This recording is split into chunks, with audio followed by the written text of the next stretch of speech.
Hi guys, happy Tuesday.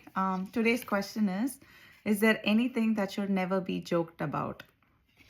This is a fairly deep one. Yes, I absolutely believe there are some things that are sacrosanct and should never be, joked about. But having said that, there is something deeper that goes beyond just taking things as a joke and our ability to handle humor, right? And I think this is where the whole notion of being woke comes in.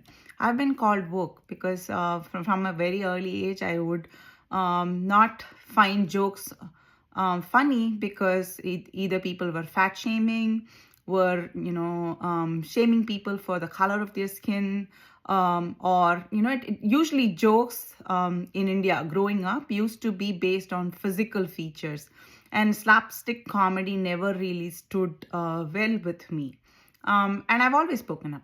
And then like once, I mean, obviously when once you grow and then you see the world around, I think the deeper thing here is, are you capable of empathy? Are you able to put yourself in the other person's shoes, especially when jokes are personal?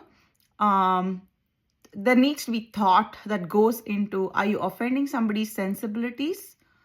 And if so, well, what is permissible, right?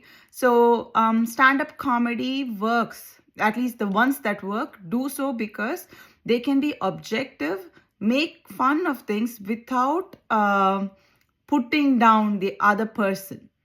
And I think that that's the fine line that makes the difference between a good comic versus one that I cannot stand. For instance, I love Trevor Noah. He pokes fun at everything, accents, foods, people, but it's always respectful.